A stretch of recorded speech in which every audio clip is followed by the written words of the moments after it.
Querida e amada igreja, que alegria estar com vocês. Eu sou um pastor jovem, apesar de ser jovem, eu fui ordenado há 13 anos atrás, então fui ordenado bem novo. E a minha geração não tem costume de fazer isso, mas vou fazer. A igreja em Alphaville saúda os irmãos que estão aqui na Presbiteriana das Américas e manda um fraterno abraço. Nossa geração Y, cara, não sei, a gente é muito informal, né? Mas eu tentei, vocês viram que eu me esforcei aqui, né? Pela graça de Deus, nós como igreja, somos igreja invisível. Então, quando estou aqui louvando com vocês, eu me sinto em casa. Porque nós somos um só povo. Nós somos uma unidade. E essa unidade foi chamada por Deus para algumas ordenanças.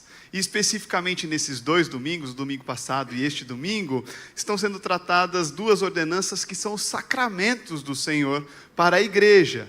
Então, o mesmo sacramento que é ministrado neste local também é ministrado na nossa igreja, que também é ministrado em várias igrejas ao redor do planeta. E o sacramento específico desta manhã é o batismo. Certamente você já aprendeu isso na escola da palavra, em todos os movimentos que você teve dos estudos teológicos nessa igreja que tem firmeza com a palavra de Deus, mas nesta manhã o Senhor nos falará através de Mateus capítulo 28, do versículo 18 até o versículo 20. Um texto muito conhecido de Jesus. Mateus 28, 18 a 20. Você pode abrir sua Bíblia de papel, você pode abrir o seu iOS, o seu Android, Windows Phone ou Xing Ling. Depende da a versão aí do celular, né? Mateus 28, 18 a 20. A palavra nos diz assim: Jesus, aproximando-se, falou-lhes, dizendo: toda autoridade me foi dada no céu e na terra. Ide, portanto, fazei discípulos de todas as nações, batizando-os em nome do Pai e do Filho e do Espírito Santo, ensinando-os a guardar todas as coisas que vos tenho ordenado. E eis que estou convosco todos os dias até a consumação do século.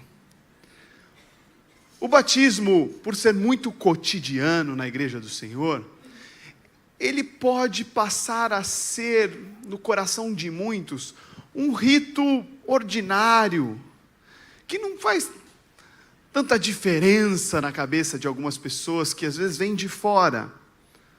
Mas para o crente, para aquele que entendeu o símbolo do batismo, ele é uma mudança crucial na sua clareza existencial. Porque a nossa existência de por um só homem ter entrado o pecado no mundo, e este Adão, estava caída diante do Senhor. Então nós precisávamos de um resgate. E este resgate veio por intermédio de um só homem, este Jesus Cristo. Na década de 80, uma determinada igreja espalhou uma série de outdoors em São Paulo. E esses outdoors estavam escritos: Cristo é a resposta. E os grafiteiros de São Paulo, porque aqui nem tanto, mas em São Paulo nós somos bons de ter grafiteiros, viu? Tem em todos os lugares, em todos os prédios, aparece, é impressionante. E até no outdoor de Cristo é a resposta, eles escreveram embaixo: e qual é a pergunta? Qual é a pergunta de Cristo ser a resposta? Quando nós somos batizados, nós estamos respondendo essa pergunta.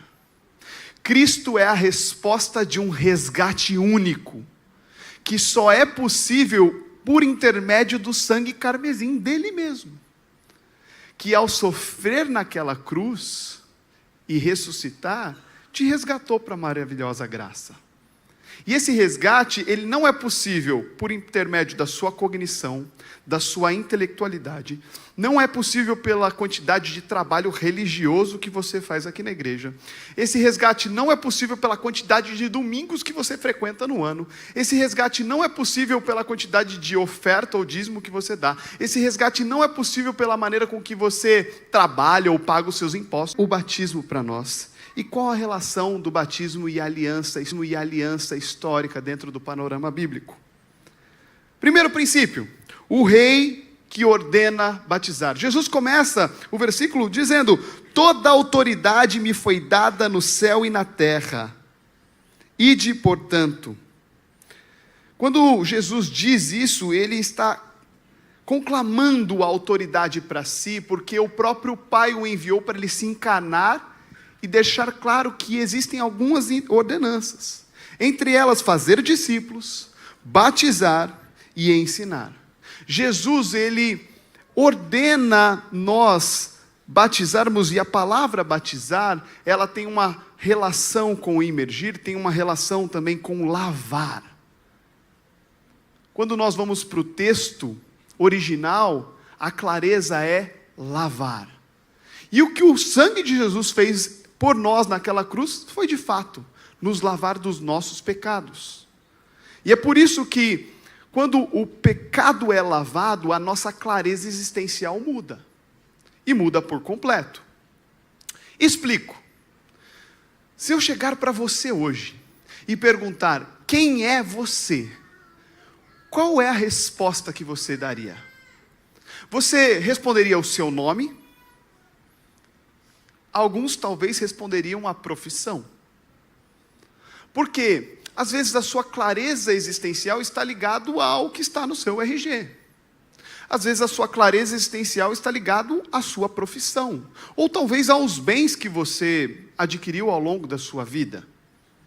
Entretanto, para nós sermos batizados, não é apenas um rito religioso que você entendeu, um clube social religioso, e fala assim: eu vou participar, porque parece muito legal isso aí, de ir lá e o pastor jogar uma água na minha cabeça. Inclusive, quando joga em bebê, é muito fofinho, né? Porque uns choram, outros dão um sorrisinho. Não tem a ver com esse movimento. Tem a ver com uma mudança existencial, na qual você percebe que o seu nome diz menos a respeito de você do que a palavra diz sobre você. Imagina você chegar num banco aqui no Rio de Janeiro e a moça falar assim: olha, você vai abrir conta aqui? Vou sim. E quem é você? E ao invés de você falar o seu nome, você dizer: eu sou filho de Deus. A dona do banco, ou a gerente do banco vai olhar e falar assim: mais um maluco está querendo abrir conta aqui. Mas antes do seu nome, é você ter clareza existencial de que você é filho. E isso acontece de fato com as crianças e os adolescentes já. Afinal, toda vez que você tem festa de Natal, eu imagino, você chega para o seu sobrinho, para o seu filho, para o seu neto, e você pergunta para ele. Antes de perguntar para ele, provavelmente você faz aquela piadinha do pavê para comer do doce, né? Mas depois disso você pergunta: o que você quer ser quando crescer, meu sobrinho, meu neto, meu filho? E essa criança, desde a infância, já começa a projetar na profissão a clareza existencial dela. Eu quero ser youtuber, eu quero ser gamer, eu quero ser astronauta, jogador de futebol. Eu já ouvi de uma menina de 6 anos: eu quero ser esteticista. Falei: como é que é? Como que você consegue falar essa palavra? Nem eu dou conta. O que faz um esteticista? Arruma o rosto e faz make. Onde você viu isso? No YouTube. A criança, ela já começa a projetar o ser e a clareza existencial dela no fazer. Mas nós não somos o que fazemos. E quando nós estamos sendo batizados, você está claramente dizendo que o seu velho homem morreu por conta da natureza adâmica, e agora há uma nova criatura que passa a existir e passa a dar uma clareza em que a sua existência já não está mais ligada ao seu fazer, ao seu patrimônio, às suas habilidades ou ao seu status, mas está ligada ao que a Bíblia diz que você é. Afinal, a primeira música que nós cantamos é exatamente isso. Eu sou quem tu dizes que eu sou. Para ser batizado é necessária uma transformação existencial. Porque se você tem esse problema que as crianças têm, provavelmente quando você fica mais velho e você perde um emprego, você entra em crise existencial porque você acredita que parte da sua existência se esvaiu. E aí entra numa crise, onde você olha e pensa, agora eu não sei mais para onde eu vou, porque parte da minha existência se foi. Às vezes você não pensa com essa clareza, mas no seu subconsciente isso está existente.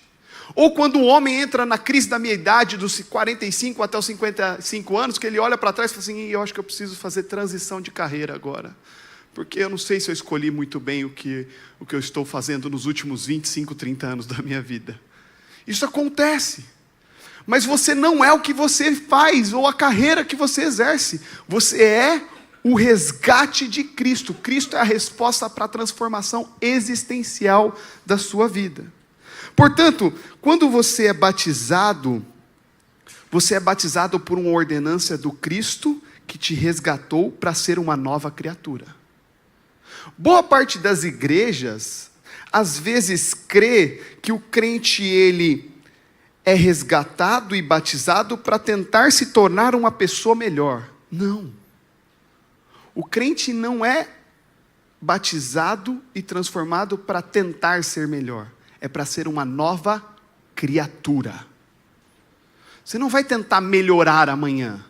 Você é uma nova criatura. E sendo nova criatura, você espelha o caráter de Cristo nas suas atitudes. É uma mudança ontológica, onde você entende que a sua existência deixou de ser aquilo que você crê. Portanto, maridos e mulheres, esse papinho de depois de 20 anos de casado, você olhar para sua esposa e falar assim, não, esse aqui é o meu jeito, você tem que aprender a lidar.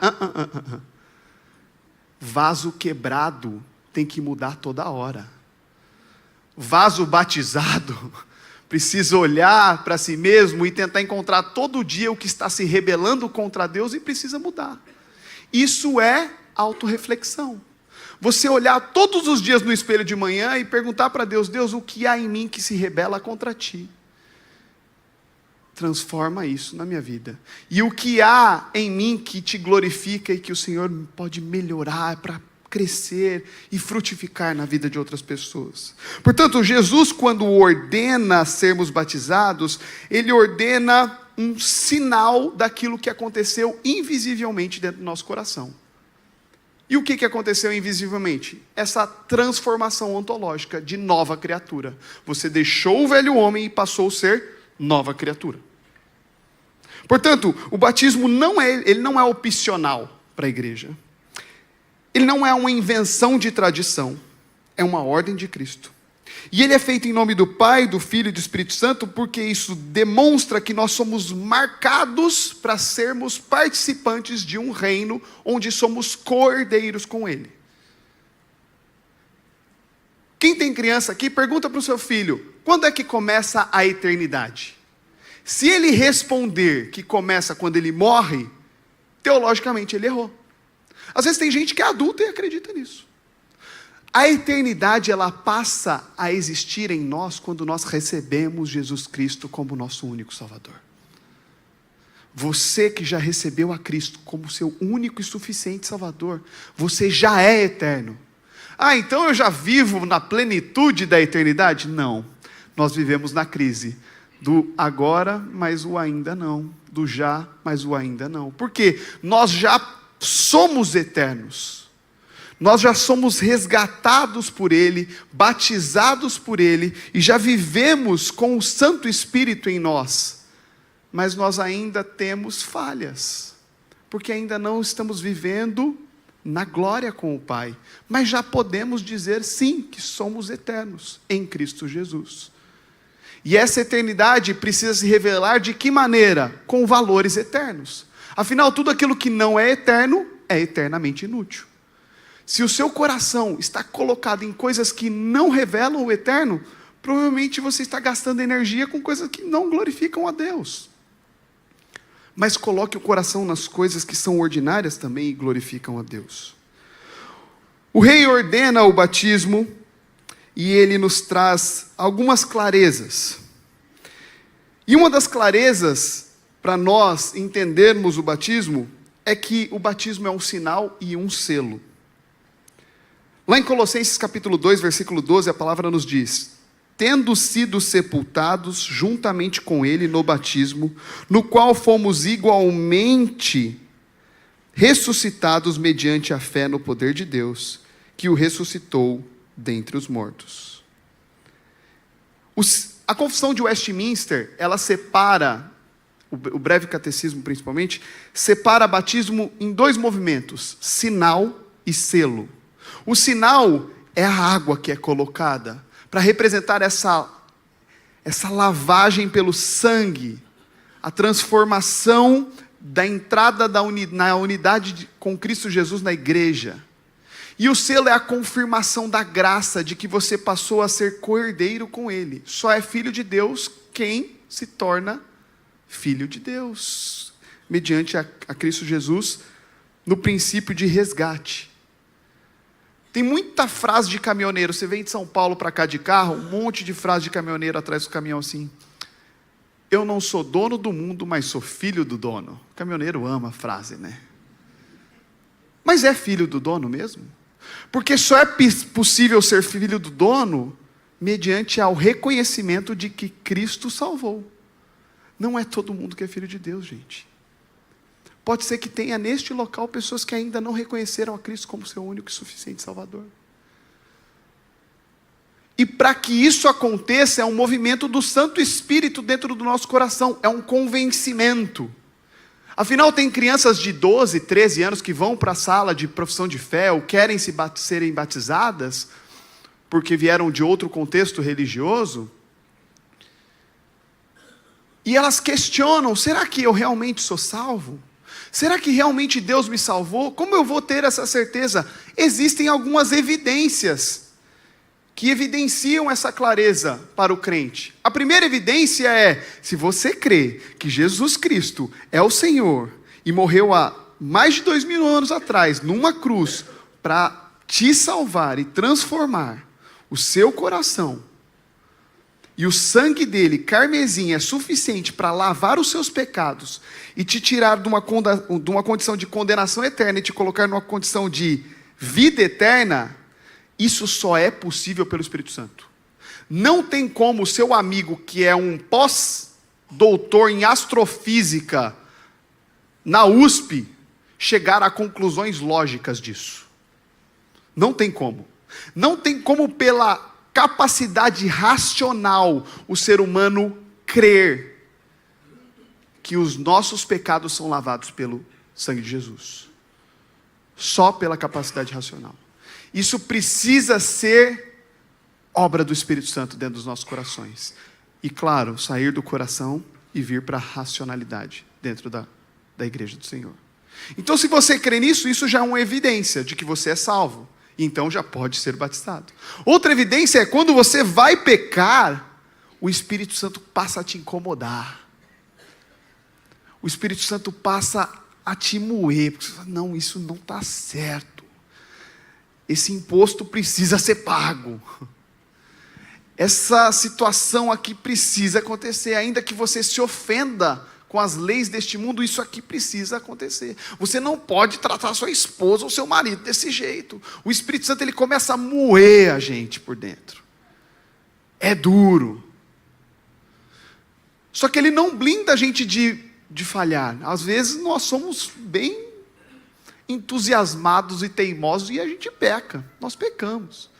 Só que aí quando nós pecamos, outra evidência é que o Espírito Santo vai lá e incomoda a gente para pedir perdão, para confessar os nossos pecados diante do Pai. A igreja do Senhor e a comunhão dos santos e a perseverança dos santos nos aponta com a palavra que nós estamos errados, e a palavra nos exorta, e o Espírito Santo pega a palavra, entra dentro do nosso coração e realmente eu preciso pedir perdão para Deus, preciso pedir perdão para os meus filhos, preciso pedir perdão para a minha família. A clareza de que o batismo transforma é o selo da graça, ele representa isso no nosso cotidiano. Isso transforma a maneira com que a gente vive. Porque o crente que vive tentando agradar a Deus vai falhar miseravelmente. Sabe aquele meme? Ih, acertou, miserável. É a gente tentando acertar com Deus. só que a gente acerta no pecado. Nós, como povo de Deus, precisamos da graça e do selo do Santo Espírito, para parecermos com Jesus Cristo, todos os dias da nossa caminhada. Em Romanos capítulo 6, versículo 2 a 5, nós temos essa clareza: de modo nenhum, como viveremos ainda no pecado, nós, os que para ele morremos? Ou porventura ignorais que todos nós que fomos batizados em Cristo Jesus, fomos batizados na sua morte? Fomos, pois, sepultados com ele na morte pelo batismo, para que, como Cristo foi ressuscitado dentre os mortos pela glória do Pai, assim também andemos nós em novidade de vida, nova criatura. Porque se fomos unidos com ele na semelhança da sua morte, certamente o seremos na semelhança da sua ressurreição. O batismo representa que você morreu para si mesmo. Ontem, no treinamento com os pais, eu disse: algum dia você chegou para o seu filho e falou para ele a seguinte frase: filho, sabe às vezes que o papai é legal, gente boa, está dando tudo certo aqui em casa, papai respeita a mamãe, leva você na escola, as coisas estão acontecendo de maneira maravilhosa, você acha que o papai é legal? Ah, papai, eu amo você, eu acho você muito especial, papai. Então, filhão, todas as vezes que você achar as coisas jóia aqui em casa, é Jesus sendo em mim aquilo que eu não daria conta de ser. Mas sabe as vezes que o papai pisou na bola, gritou com a mamãe, bateu a porta do carro, fez feio aqui dentro de casa? Sei, papai. Então aquele lá era eu mesmo. A geração de pais, por ter tido uma educação muito dura, tenta ser herói dos seus filhos. Não, dentro de casa só tem espaço para um herói, e o nome dele é Jesus Cristo. Tente apontar para Cristo no estilo parental dentro da sua casa, dentro do seu trabalho. Essa é a busca do crente, revelar a Cristo. Afinal, quando Paulo ia pregar em Corinto, as pessoas ficavam surpresas, porque falavam assim: ele vai fazer a prédica, que diferente dos gregos, ninguém aplaude ele, mas aplaude um tal de Cristo. Quando você faz o que faz, as pessoas perguntam: da onde vem a sua alegria? Da onde vem o brilho do teu olhar? Da onde vem a tua mansidão? Da onde vem a tua paciência? As pessoas, elas tentam investigar, porque às vezes pregar o evangelho no seu trabalho não é só rimar Jesus, luz e cruz. Às vezes apenas com atitudes as pessoas ficarão interessadas para que você possa ter uma porta aberta para pregar o evangelho e testemunhar deste selo da graça sobre a sua vida.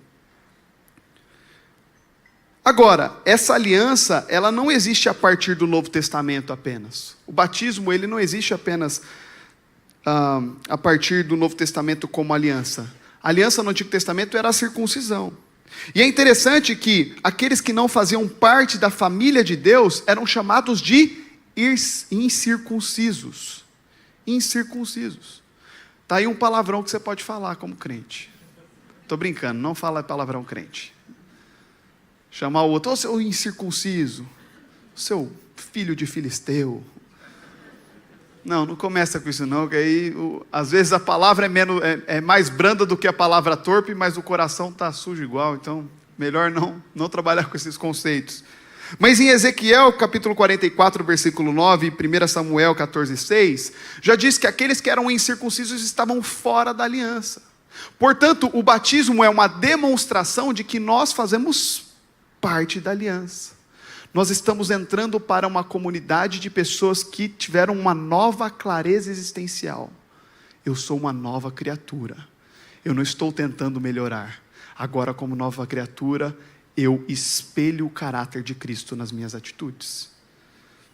Portanto, o batismo, ele é uma união com Cristo. E esta união com Cristo é para aqueles que são batizados e ressuscitados com Ele, entenderam que morreram para o velho homem. É uma purificação dos pecados. E é a entrada visível do povo de Deus para uma comunidade. Se você foi batizado, você faz parte de um corpo. E o corpo precisa cuidar de si mesmo. A igreja não pode depender exclusivamente do pastor JR, do Luan, do Homer. Vocês precisam cuidar de vocês mutuamente. Isso se chama sacerdócio universal. Vocês devem cuidar uns dos outros como o corpo visível da igreja que percebe que o irmão está passando por uma dificuldade. E aí, digo mais. Em Hebreus capítulo 3, a palavra nos diz: exortai-vos uns aos outros no dia que se chama hoje, porque o coração foi endurecido por falta de exortação e uma geração inteira morreu por falta de exortação. Ou seja, o autor de Hebreus está apontando lá para o deserto, em que por falta de exortação uma geração inteira morreu.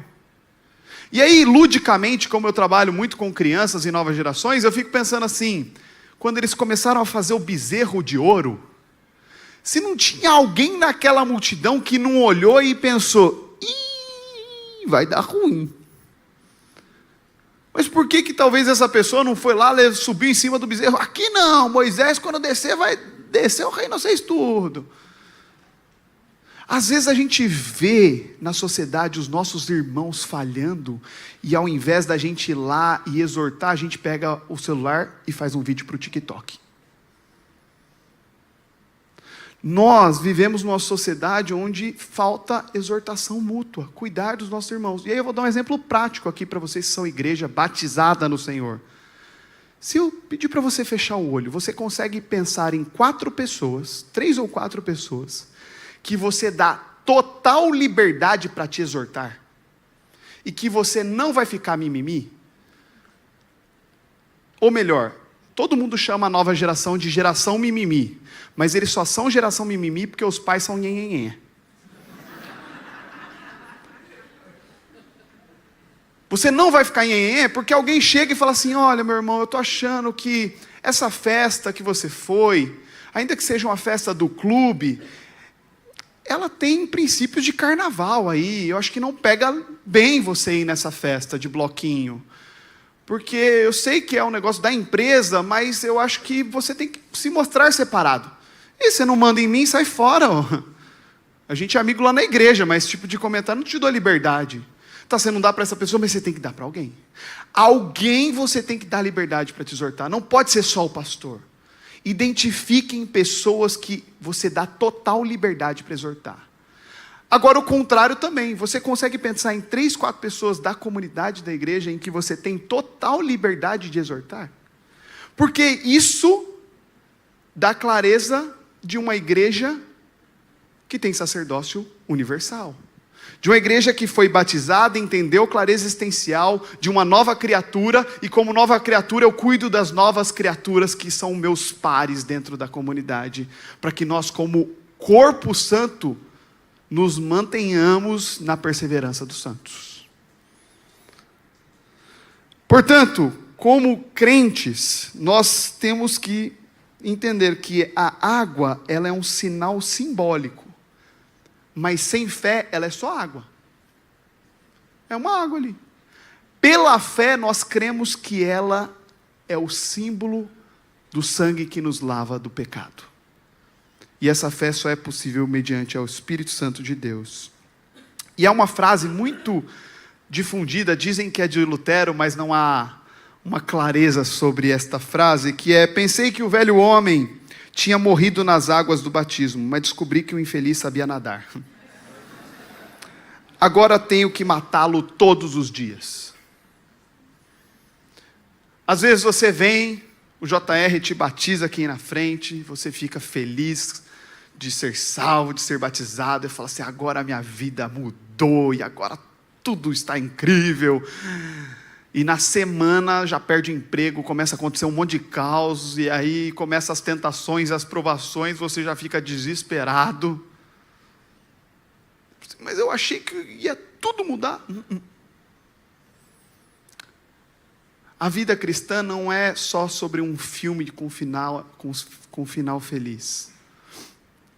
A vida cristã também tem provações e tribulações. Só que lá em Tiago capítulo 1, a própria palavra nos diz que quando as provações e as tribulações se achegarem a nós, nós como povo de Deus, novas criaturas, batizadas, deveríamos ter por motivo de grande alegria, porque as provações e as tribulações produziriam em nós perseverança, e a perseverança esperança, e a esperança obra completa. Afinal, as poucas tribulações e provações que nós passamos nesta terra, diante do peso de glória que viveremos na eternidade, elas são pequenas demais, meus irmãos.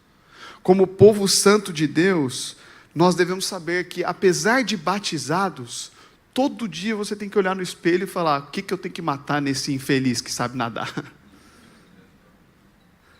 O que há em mim que está se rebelando contra Deus? Se você é um crente que não está tentando encontrar qual erva daninha está surgindo dentro do seu coração idólatra, aí tem uma idolatria que você nem sabe, mas está acontecendo aí dentro. A idolatria da religiosidade e do farisaísmo. Se você vem para a igreja com roupinha de ver Deus e fala assim: não, a minha vida é uma vida santa, aleluia.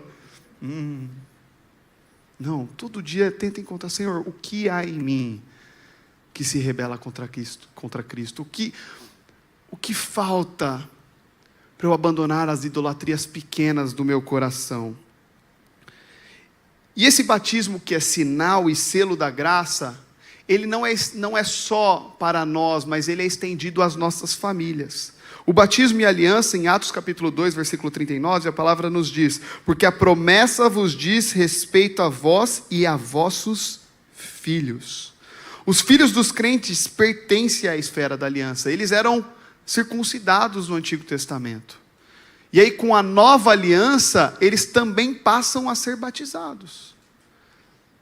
Ah, mas lá na outra igreja não tem o batismo. Mas a clareza teológica da teologia reformada, nós entendemos que há uma continuidade dessa extensão da aliança. João Calvino, falando sobre o sacramento do batismo, ele diz que o sacramento do batismo e o sacramento da Santa Ceia são mãos estendidas de Deus, e que elas alcançam inclusive as nossas famílias e os nossos filhos. Quando nós batizamos nossos filhos na presença do Senhor, nós estamos dizendo que eles fazem parte da aliança da graça do nosso Deus. E eles devem receber esse sinal, porque nós entendemos que, apesar do batismo não ser salvífico, o símbolo da água aqui, ele sinaliza a salvação. Ele sinaliza a salvação. Mas por que os católicos têm 7 sacramentos e nós que somos protestantes temos 2 sacramentos? Bom, os sacramentos dos católicos, que são 7, 5 deles não estão ordenados por Jesus Cristo. Esse é o motivo pelo qual nós não fazemos. Por exemplo, a crisma é um dos sacramentos dentro do catolicismo. Mas Jesus não ordenou a crisma. Senão, toda igreja teria que ter catecúmenos também entre os protestantes. Nós entendemos que esses 5 foram incluídos dogmaticamente na história. E inclusive tem data. Foi no Concílio de Trento. Porque depois que Lutero e a reforma protestante se expandiu, a igreja católica foi lá e falou: não, vamos reunir também aqui, vamos fazer um documento, e vamos colocar o que é essencial, e o essencial no Concílio de Trento, em 1545 até 1563, foi colocar que os sacramentos da igreja católica romana eram 7. Entretanto, Jesus ordena 2 sacramentos para nós como igreja: a Santa Ceia do Senhor e o batismo com água. Nós que somos povo de Deus estamos debaixo dessa aliança que transforma a nossa vida, mas não é uma garantia automática. Ah, veio aqui, batizou, está salvo e se garantiu. Não, porque caso contrário, o ladrão da cruz não estaria no paraíso. Deu tempo dele ser batizado, gente? Não deu. Ou Jesus, hoje mesmo estará comigo no paraíso. Ô Romano, joga uma aguinha aqui rapidão. Senão, deu ruim para ele. Aquele vinagre lá, passa nele aqui também, rapidão. Não. Ah, mas aí precisa de uma série de ritos para batizar. Aí o eunuco também estaria fora da aliança. O eunuco foi alcançado pela graça, e ele já pediu, posso já entrar dentro da unidade da igreja?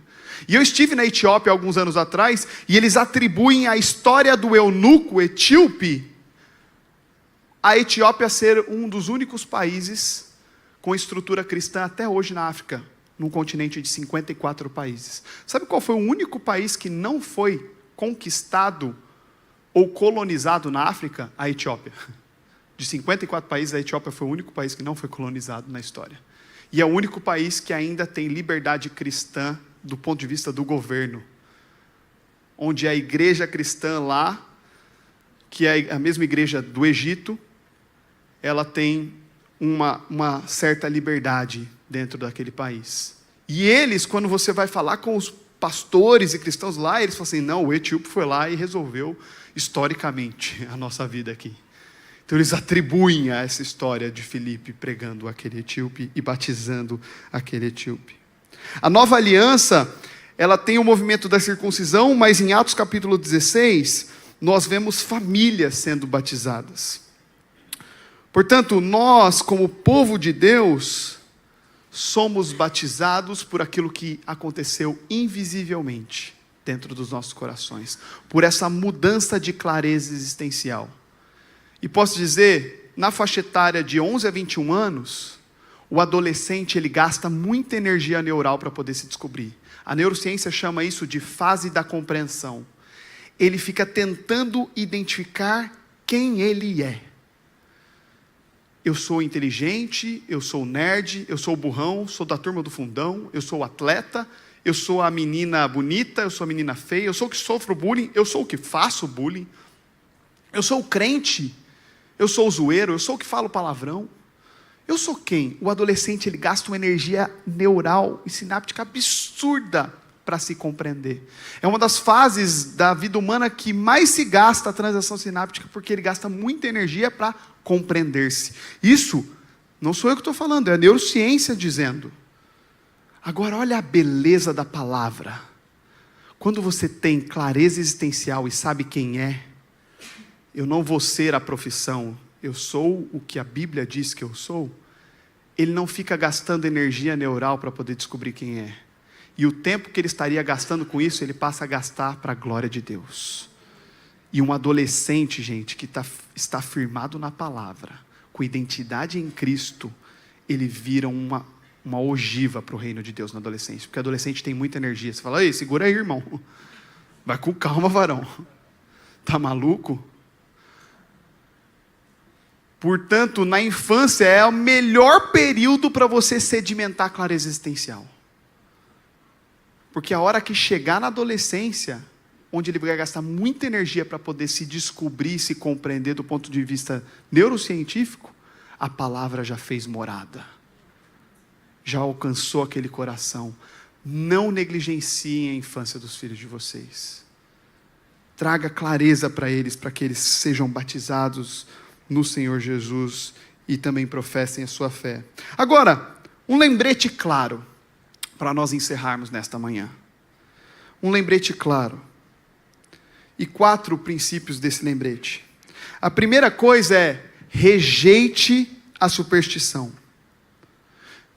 A superstição de crer que a água das pessoas que foram batizadas em outros contextos, no imergir, ou a água dos reformados, na aspersão, ela é salvífica. Não, este é apenas o sinal. É apenas o sinal. E como reformados que somos, nós entendemos que só Cristo salva pela fé nele. Rejeite o desprezo de encarar isso como algo simples ou cotidiano. Se os anjos fazem festa, quando tiver um batismo aqui, é para ter festa aqui. É para ter alegria aqui. Porque os anjos do céu estão festejando. E às vezes está acontecendo um batismo e você no celular vendo se vai ter almoço no iFood ou não. Você fala assim, esse não é um momento que eu preciso prestar tanta atenção, porque tem muitos batismos, ainda mais numa igreja viva que o Senhor tem derramado tanto nesse lugar. Então Deus tem trazido pessoas e pessoas têm sido batizadas nesse lugar. Alguns dias atrás, na IP Alpha, nós recebemos o fundador do Centro Espírita da nossa cidade, com 87 anos de idade, sendo batizado na frente da igreja. E quando aquele senhor estava sendo batizado, ele se emocionou e a igreja se emocionou junto. Porque todo mundo do Centro Espírita estava perguntando: onde está o fundador? O médium que revela tudo.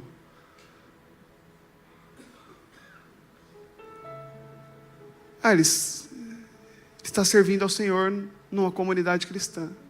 E o que aconteceu nos últimos 2 anos na nossa igreja? Chegou espírita de quilo. Eu nunca vi tanto espírita na minha vida. Só que tem evangélico batizado que às vezes tem comportamento de espírita, que vem no culto para receber um passe gospel. Eu vou dar uma energizada para aguentar a semana.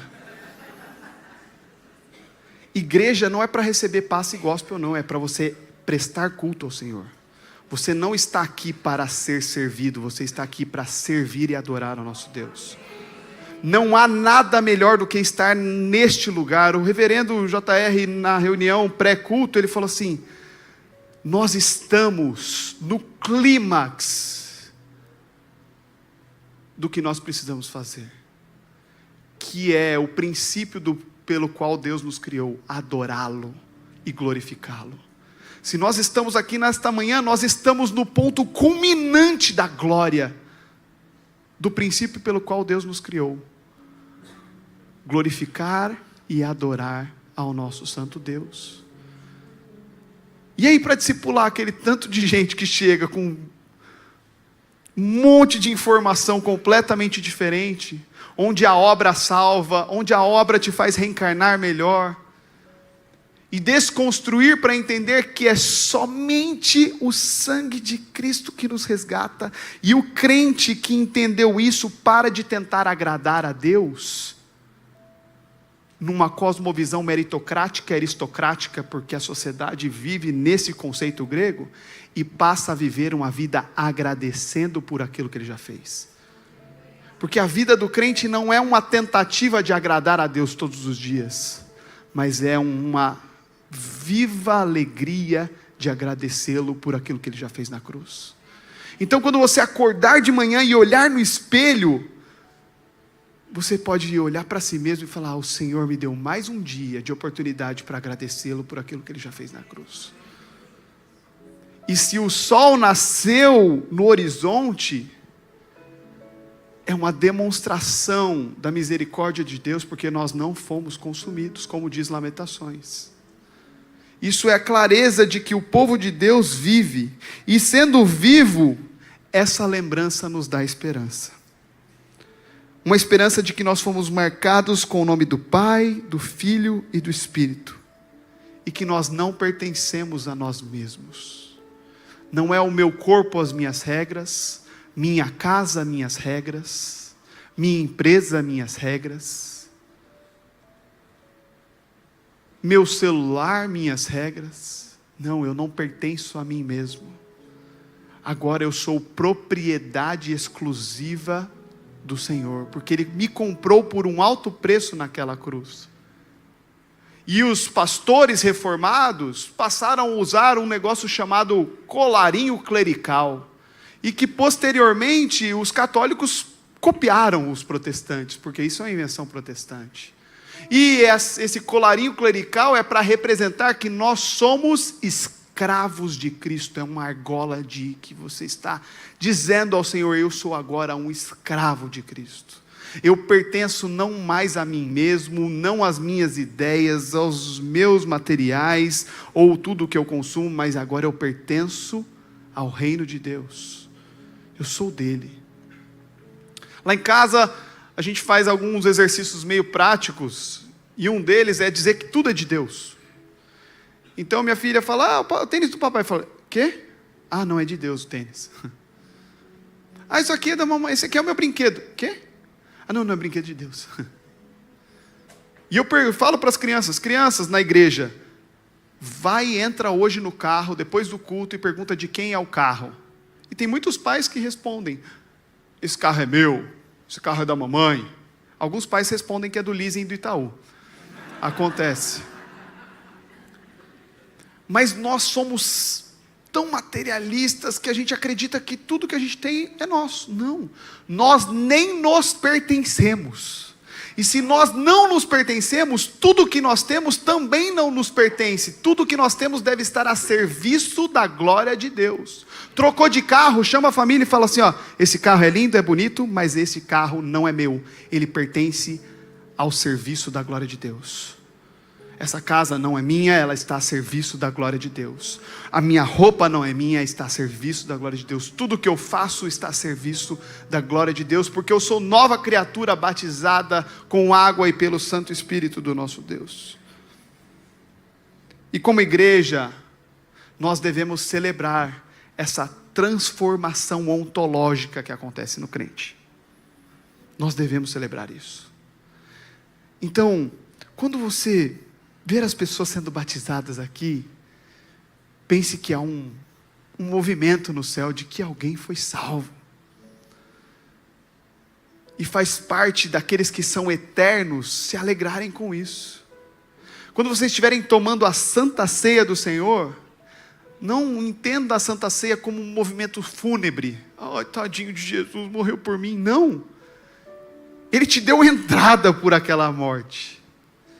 Ele, como na cruz, estivesse segurando na mão da humanidade e na mão de Deus.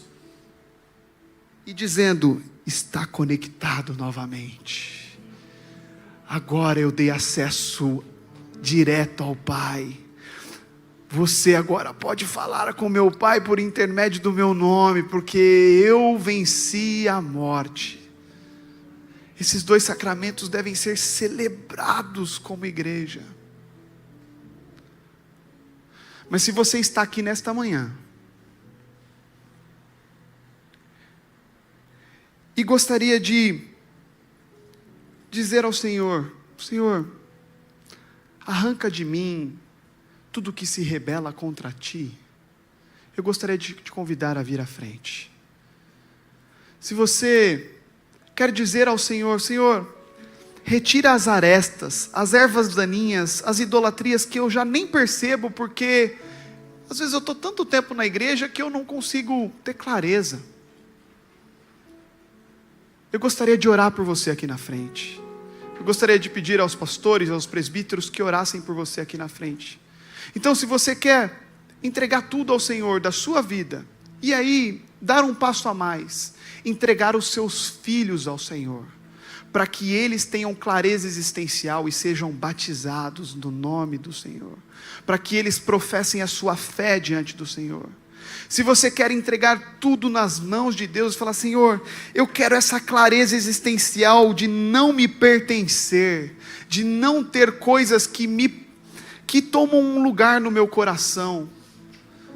Eu gostaria de entregar a minha vida por completo, para eu não ser um crente religioso somente. Eu gostaria de entregar a minha família nas mãos do Senhor.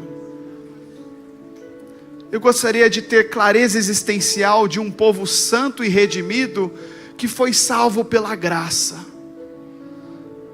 foi selado pelo Espírito Santo de Deus, justificado por Jesus Cristo, criado por Deus com um motivo, a glória dEle. Nós estamos no clímax daquilo que Deus nos pediu para fazermos: glorificar o nome dEle e adorá-lo. Enquanto a banda canta, tenha o seu coração contrito no Senhor, e nós iremos orar juntos para a glória do nome do nosso Deus.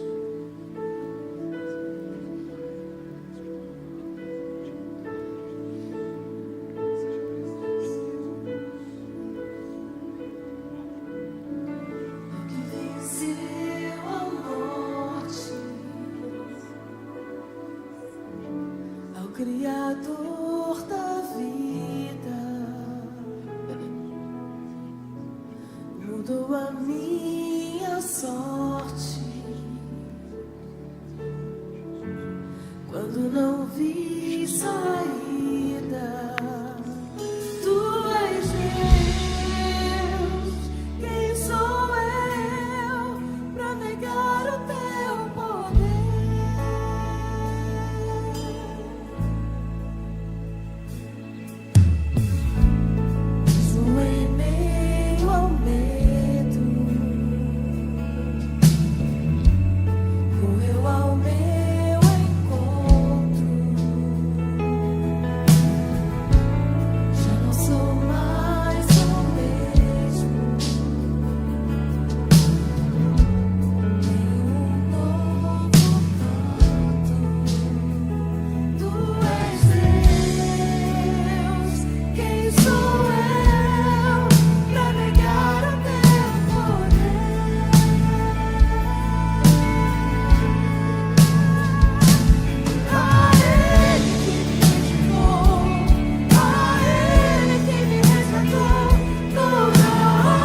Senhor, somos teus filhos. E só podemos ser chamados de filhos, porque pelo precioso sangue, ó Deus, o Senhor nos trouxe para a maravilhosa graça. Deus, racionalmente nós vivemos e existimos, porque crescemos às vezes sem clareza existencial de que é o Senhor que muda a nossa mente para sermos criaturas 100% pertencentes a Ti, ó Deus. Nós não queremos reivindicar 1 centímetro sequer da nossa existência, ó Deus. Seja o Deus presente, Pai, que cuida do seu povo e dá clareza existencial às crianças, aos adolescentes, aos jovens, à igreja do Senhor, ó Pai. Que Cristo nos dê um caráter que espelha a bondade dEle, ó Deus. A mansidão, os frutos do Espírito, ó Pai. Que o batismo não seja um rito simbólico, dogmático, mas seja a grata expressão da transformação desta igreja, ó Deus. Para que essa igreja seja a luz neste bairro, nesta cidade, e que essas pessoas que aqui estão, ó Deus, reflitam a luz de Cristo nos seus lares, nos seus trabalhos, na sua caminhada, ó Pai. Nós somos falhos sim, ó Deus, mas apesar das nossas falhas, o Senhor nos chamou para uma honrada comunidade, um povo que é chamado de seu, uma comunidade em que se ajuda, ó Deus, nos ajuda a termos aqueles que podem nos exortar. Aponta para nós, ó Deus, essas pessoas que nos ajudam em exortação, nos ajuda a exortar também aqueles que são falhos perto de nós, nos dê essa coragem, ó Pai, para que sejamos um povo santo, lavado e redimido no precioso sangue de Jesus, ó Pai. E é assim que nós oramos e te agradecemos, ó Pai, em nome de Jesus. Amém. Amém.